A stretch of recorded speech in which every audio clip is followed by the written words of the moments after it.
नमस्कार। आज रविवार अक्टोबर 12 2025। आज पाठ हूँ क्रॉसिंग द जॉर्डन, जर्दन पार हेबा। चलतु यही पाठ पढ़ा पूर्वे आमे सही सदाप्रभु परमेश्वर ठारे निजक समर्पण करी ताहांक मधुर नाम आमे प्रार्थना करिबा।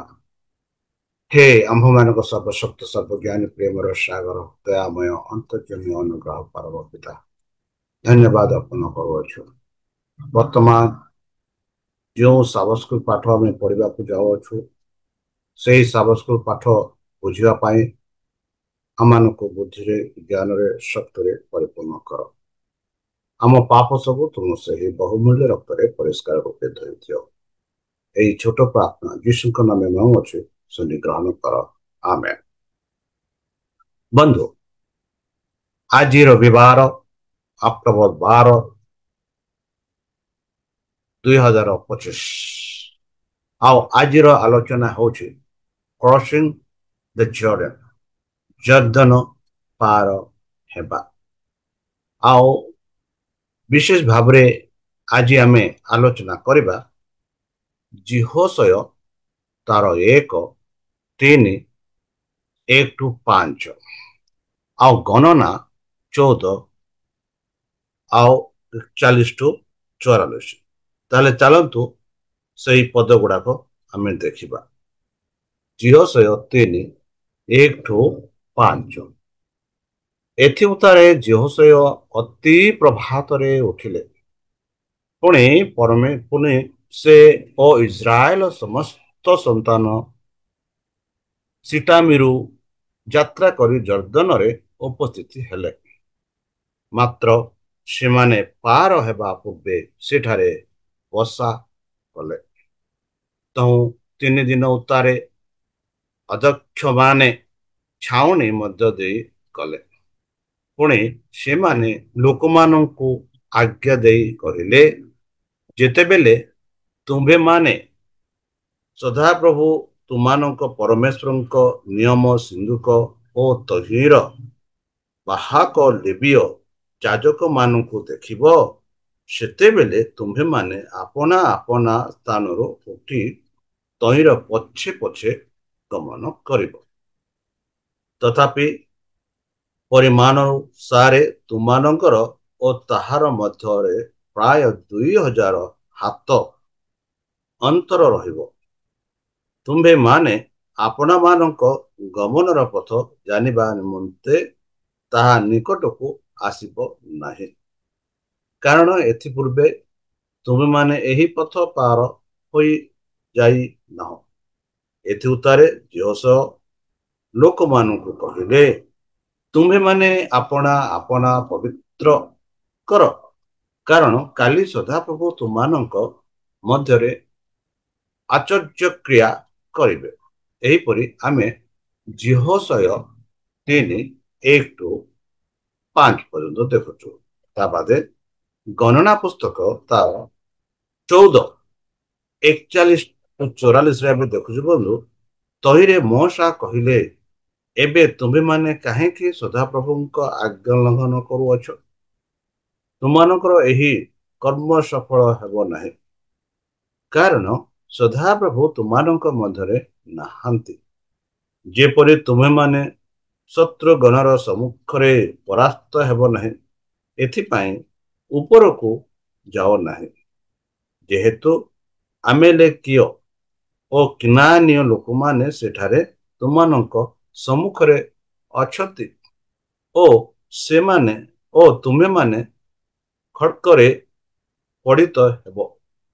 तुम्हें माने सदाप्रभुंक ठारे विमुख हेबारु सदाप्रभु तुमानंक सहवर्ती हेबे नाही। तथापि सेमाने पर्वत शृंग उपरकू जिबाकू दुहासाह कले, मात्र सदाप्रभु नियम सिंधुक ओ मोसा छाउणी प्रस्थान कले नाही।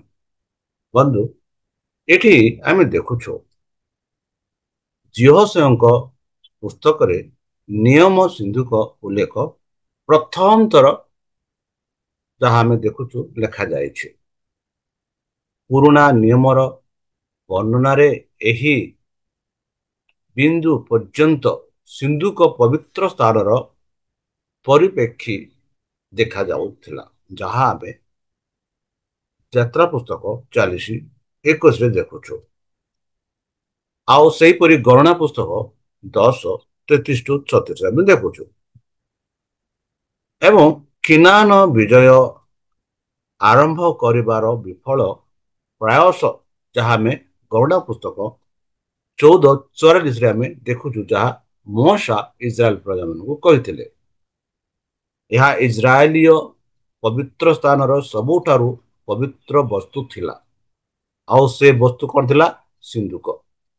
ଏବଂ ଏଥିରେ 3ଟି ବସ୍ତୁ ଥିଲା। ଆଉ ସେ ପ୍ରତ୍ୟେକ ବସ୍ତୁ ପରମେଶ୍ୱରଙ୍କ ସହିତ ଇସ୍ରାଏଲ ବିଶେଷ ସମ୍ପର୍କକୁ ପ୍ରକାଶ କରୁଥିଲା। ପ୍ରଥମ ବସ୍ତୁ ଥିଲା 10 ଆଜ୍ଞା।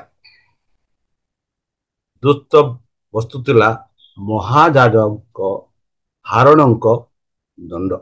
ଏବଂ ତୃତୀୟ ଥିଲା ମାନ୍ନାର ଏକ ପାତ୍ର। 3ଟା ଆଜ୍ଞାର ଫଲକ, ଦ୍ୱିତୀୟ ମହାଯାଜକର, ଯାହାକି ପ୍ରଥମରେ ଥିଲା ମହାଯାଜକ କିଏ? ହାରଣଙ୍କ ଯଷ୍ଟି ବା ଦଣ୍ଡ।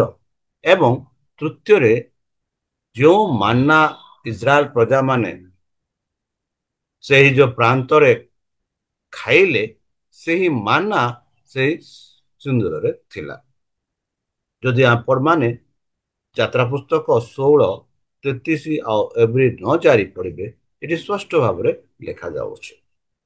ବନ୍ଧୁ, ସିନ୍ଧୁକ ଏବଂ ଜର୍ଦ୍ଦନ ପାର ହେବାର ପ୍ରସ୍ତୁତି ଇସ୍ରାଏଲୀ ମାନଙ୍କୁ ମନେ ପକାଇ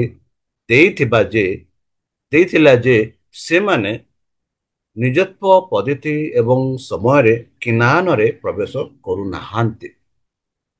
ଯଦି ସେମାନେ ପରମେଶ୍ୱରଙ୍କ ପଥ ଏବଂ ସମସ୍ତଙ୍କ ସମୟ ଅନୁସରଣ ବା ସଦାପ୍ରଭୁଙ୍କର ସମୟ ଅନୁସରଣ କରନ୍ତି, ତେବେ ହିଁ ସେମାନେ ବିଜୟ ସଫଳ ହୋଇପାରିବେ।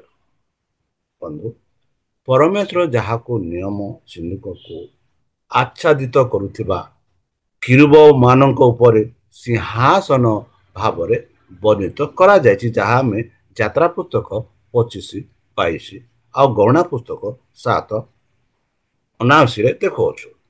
ଏବଂ ଯାହାଙ୍କ ଗତିବିଧି ସିନ୍ଧୁକର ଗତିବିଧି ସହିତ ଚିହ୍ନଟ ହୋଇଛି। ବନ୍ଧୁ, ଏଥି କାରଣରୁ ଇସ୍ରାଏଲୀ ମାନଙ୍କ ସମ୍ମୁଖରେ କିନାନରେ ପ୍ରବେଶ କରନ୍ତି ଯିଏ ବିଜୟର ନେତୃତ୍ୱ ନେଇଥିଲେ। ବନ୍ଧୁ, ଏଠି ଯୋଉ କି ଯୋହୋଶୟ 3:1-5 ଆମେ ଦେଖିଲୁ। ବନ୍ଧୁ, ପବିତ୍ର କର। ସେମାନେ ସେଇ ଜର୍ଦ୍ଦନ ପାର ହେବା ପୂର୍ବେ ଆପଣାକୁ ପବିତ୍ର କର ବୋଲି ଯାହା ଆମେ ଦେଖିଲୁ। ଏଇ ଯୋଉ ଶବ୍ଦଟି ପବିତ୍ର ହଉଛି ଯୋଉ ସ୍ଥାନରେ ସେବା ଆରମ୍ଭ କରିବା ପୂର୍ବରୁ ଯାଜକମାନେ ଯାହା ଅନୁସରଣ କରୁଥିଲେ, ମାନେ ସେହି ସେବା କରିବା ପୂର୍ବେ ନିଜକୁ ସେମାନେ ପବିତ୍ର କରୁଥିଲେ। କାହିଁକି? ଯେହେତୁ ଏକ ପବିତ୍ର ସ୍ଥାନରେ ସେମାନେ ପ୍ରବେଶ କରୁଥିଲେ। ଯଦି ଆପଣମାନେ ଯାତ୍ରା ପୁସ୍ତକ 28:41 ଦେଖିବେ ଆଉ ଯାତ୍ରା ପୁସ୍ତକ 29:1 ଦେଖିବେ, ସେଠି ଆମେ ଦେଖୁଛୁ ସିନିୟରେ ପରମେଶ୍ୱର ପ୍ରକାଶିତ ପୂର୍ବରୁ ଇସ୍ରାଏଲ ଲୋକମାନେ ଯାହା କରିଥିଲେ, ଯାହା ଆମେ ଦେଖୁଛୁ ଯାତ୍ରା ପୁସ୍ତକ 19:10-14। ସେହିପରି ଏକ ଶୁଦ୍ଧକରଣ ବା ଶୁଦ୍ଧିକରଣ ପ୍ରକ୍ରିୟାକୁ ବୁଝାଏ। ଏହି ପବିତ୍ରକରଣରେ ପାପକୁ ଦୂର କରିବା ଏବଂ ସମସ୍ତ ଅନୁଷ୍ଠାନିତ ଅଶୁଦ୍ଧତାକୁ ଦୂର କରିବା ଅନ୍ତର୍ଭୁକ୍ତ ଥିଲା। ସମାନ ଆଦେଶ ଯାହା ଗଣନା 11:18 ଦେଖାଯାଉଛି, ଯାହା ପରମେଶ୍ୱରଙ୍କ ଏକ ଆସନ ଆଶ୍ଚର୍ଯ୍ୟଜନକ କାର୍ଯ୍ୟ ସହିତ ଜଡ଼ିତ। ଯୁଦ୍ଧ ହେବା ପୂର୍ବରୁ ମଧ୍ୟ ଏପରି ପ୍ରସ୍ତୁତି ହେବାର ଆବଶ୍ୟକ ଥିଲା। କାହିଁକି? ଯେହେତୁ ସେହି ଯୁଦ୍ଧ ପରମେଶ୍ୱରଙ୍କର ଥିଲା। ଯେବେ ଇସ୍ରାଏଲ ପ୍ରଜାମାନେ ସେହି ମିଶର ଦେଶ ଛାଡ଼ି କେନାନ ଦେଶକୁ ଯାଉଥିଲେ, ସେତେବେଳେ ପରମେଶ୍ୱର ସେମାନଙ୍କୁ କହିଲେ କି ମୋସାକୁ ମୁଁ ତୁମ ସହିତ କଥାବାର୍ତ୍ତା କରିବି।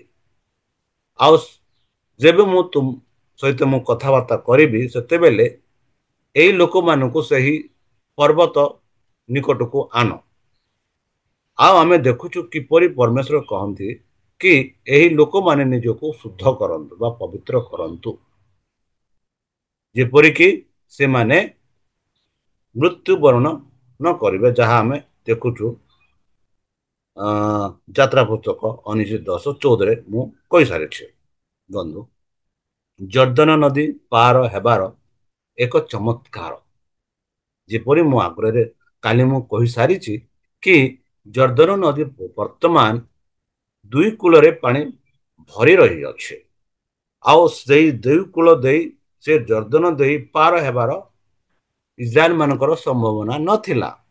ମାତ୍ର ଏଠି ଆମେ ଦେଖୁଛୁ କି ପରମେଶ୍ୱରଙ୍କ ଆଜ୍ଞା, ପରମେଶ୍ୱରଙ୍କ ଆଦେଶ ମାନେ ଯେବେ ସେମାନେ ସେହି ଯୋଉ ଯାଜକ ମାନେ ଯେଉଁ ସିନ୍ଧୁକ ସେମାନେ ବହୁଥିଲେ, ସେମାନଙ୍କୁ ଆଗରେ ଚାଲିବାକୁ କହିଲେ। ଆଉ ସେମାନଙ୍କୁ ଆଉ ଲୋକମାନଙ୍କ ଭିତରୁ କିଛି ଦୂରସ୍ଥ ରଖିବା ପାଇଁ ଯହୋଶୁଆ କହିଲେ, ଯେପରିକି ସେମାନେ, ଯାହା ଆମେ କହୁଛୁ, ବାଇଚାନ୍ସ ଯଦି ସିନ୍ଧୁକ ପାଖକୁ ଯିବେ ଆଉ ଛୁଇଁବେ, ତେବେ ସେ କଣ ହେବେ? ସେମାନଙ୍କ ଅପବିତ୍ର ଯୋଗୁଁ ସେମାନେ ମୃତ୍ୟୁବରଣ କରିବେ ବୋଲି ଆମେ ଦେଖୁଅଛୁ। ଏଥି କାରଣରୁ ଯହୋଶୁଆ କହନ୍ତି କି ତୁମେ କିଛି ଦୂରସ୍ଥ ରଖ ବୋଲି। ବନ୍ଧୁ, ଜର୍ଦ୍ଦନ ନଦୀ ଆମ ଜୀବନରେ ଏକ ନଦୀ ସବୁ ପରି, ଆମ ଜୀବନରେ ମଧ୍ୟ ଏହିପରି, ଯାହା ଏଇ ଯୋଉ ଜୀବନର ସଙ୍କଟ, ଜୀବନର ବାଧା ପାର ହେବାର ଅସୁବିଧା ଆସିଥାଏ। ଆଉ ଯେପରିକି ସେଇ ଯୋଉ ସିନ୍ଧୁକ ବହନ କରି ଯାଜକ ମାନେ ଜର୍ଦ୍ଦନ ଉପରକୁ ଗଲେ, ଆଉ ସିନ୍ଧୁକ ଯେବେ ସେହି ଯୋଉ ଜର୍ଦ୍ଦନ କୁ ସେଇ ଯୋଉ ମହାଯାଜକ ମାନଙ୍କ ପଥ ଛୁଇଁଲା, ସେତେବେଳେ ଆମେ ଦେଖୁଛୁ କି ସେ ଜର୍ଦ୍ଦନ ଦୁଇ ଭାଗ ହେଲା। ବନ୍ଧୁ, ଯାଜକ ମାନେ ଲୋକମାନଙ୍କ ଆଗରେ ଯାଇ ପରମେଶ୍ୱରଙ୍କ ବ୍ୟବସ୍ଥା ସମ୍ବଳିତ ସିନ୍ଦୁର ବହନ କରିବାକୁ ବାଧ୍ୟ ହୋଇଥିଲେ, ଯେତେବେଳେ ସେମାନଙ୍କର ପାଦ ଜର୍ଦ୍ଦନ ନଦୀର କୂଳରେ ଛୁଆଁଗଲା। ଉପରକୁ ଜଳ କଟିଗଲା, ତଳକୁ ଜଳ କଟିଗଲା ଏବଂ ଯାଜକମାନେ ସିନ୍ଧୁକ ବହନ କରି ପାର ହେଲେ, ଯାହା ଈଶ୍ୱରୀୟ ଉପସ୍ଥିତିର ପ୍ରତୀକ ଥିଲା। ବନ୍ଧୁ, ଏବଂ ସେଇ ଯୋଉ ଇସ୍ରାଏଲୀୟ ସୈନ୍ୟମାନେ ପଛେ ପଛେ ଗଲେ ବୋଲି ଆମେ ଦେଖୁଅଛୁ। ଯେତେବେଳେ ଯାଜକମାନେ ଜର୍ଦ୍ଦନ ନଦୀର ଅଧା ପାର ହୋଇଗଲେ, ସେମାନଙ୍କୁ ଇସ୍ରାଏଲର ସମସ୍ତ ସୈନ୍ୟ ବାହିନୀ ପାର ନ ହେବା ପର୍ଯ୍ୟନ୍ତ ନଦୀର ତଳ ଭାଗରେ ଠିଆ ହେବାକୁ ନିର୍ଦ୍ଦେଶ ଦିଆଯାଇଥିଲା। ଏଠାରେ ଇସ୍ରାଏଲୀ ମାନଙ୍କ ସେବକ ସେତେବେଳେ ଇସ୍ରାଏଲୀ ମାନଙ୍କର ସେତେବେଳେ ପିଢ଼ି ନିଶ୍ଚିତ ହୋଇଥିଲେ ଯେ ଜର୍ଦ୍ଦନର ଜଳ 40 ବର୍ଷ ପୂର୍ବରୁ ସେମାନଙ୍କ ପୂର୍ବ ପୁରୁଷମାନେ ସେହି ଯୋଉ ଲାଲ ସାଗର ମଧ୍ୟ ପାର କରିଥିଲେ ବୋଲି ଦେଖାଉଥିଲା। ଏମାନଙ୍କ ମଧ୍ୟରୁ ଅନେକ ପିଲା ବେଲେ ଥିଲେ, ଯେତେବେଳେ ସେମାନେ ସେଇ ଲାଲ ସାଗରକୁ ପାର କଲେ, ସେମାନଙ୍କ ମଧ୍ୟରେ ଏମାନେ ବି ଥିଲେ।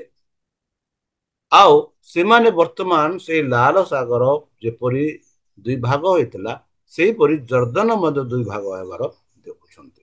ବନ୍ଧୁ,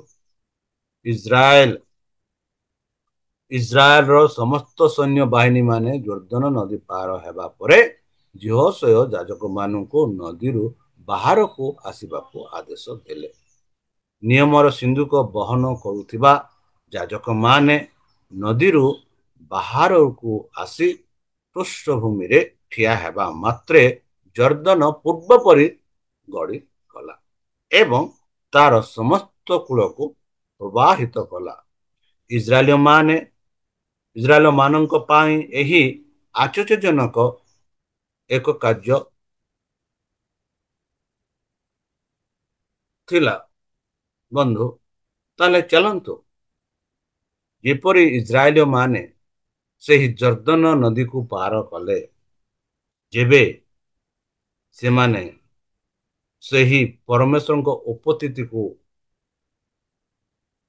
ଜାଣିଲେ ଆଉ ପାର କଲେ, ଆମମାନେ ମଧ୍ୟ ଆମମାନଙ୍କ ଜୀବନରେ ଏମିତି ପରିସ୍ଥିତି ଆସିଥାଏ ଯେଉଁଥିରେ ଆମେ ପାର ହେବା ପାଇଁ ଆମମାନଙ୍କୁ ହୋଇପାରେ ଅସୁବିଧା ଲାଗୁଥାଏ।